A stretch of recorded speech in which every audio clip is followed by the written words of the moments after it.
Bismillahirrahmanirrahim. Assalamualaikum warahmatullahi wabarakatuh.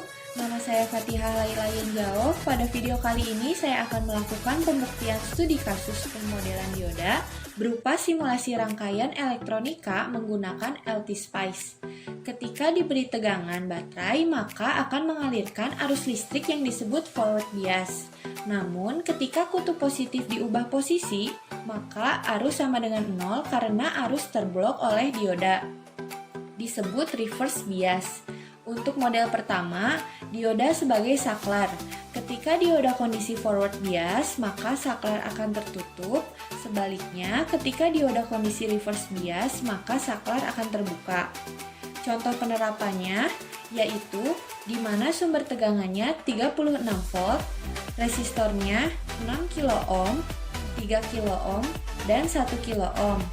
Nah, studi kasusnya itu menentukan tegangan dan arus pada R sama dengan 1 kilo ohm.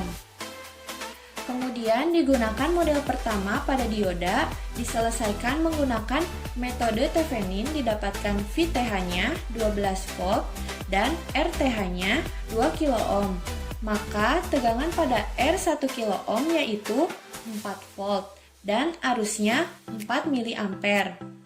Selanjutnya, model kedua, yaitu dioda berfungsi sebagai sumber tegangan.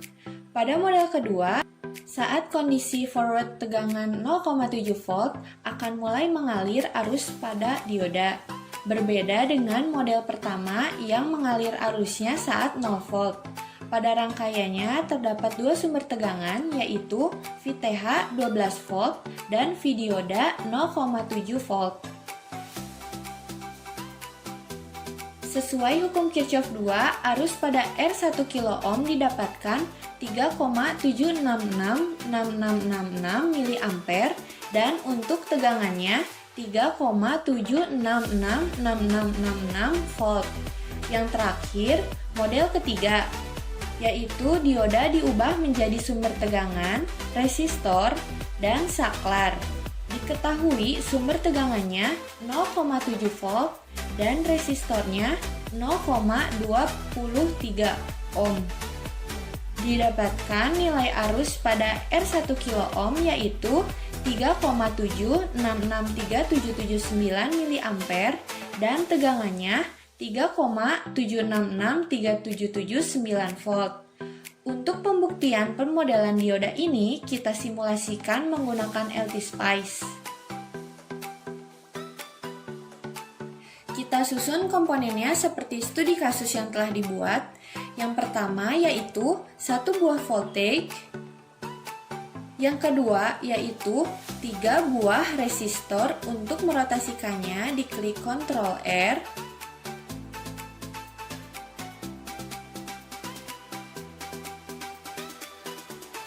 Dan yang ketiga yaitu 1 buah dioda.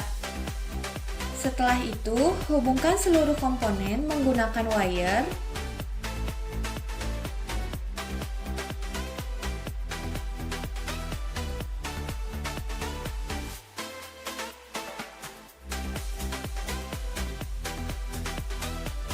Kemudian berikan ground dan hubungkan dengan rangkaian.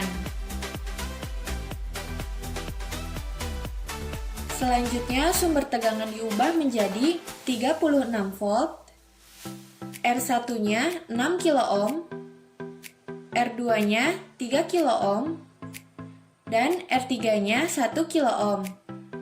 Inilah rangkaian yang sudah siap dianalisis. Kemudian klik icon run.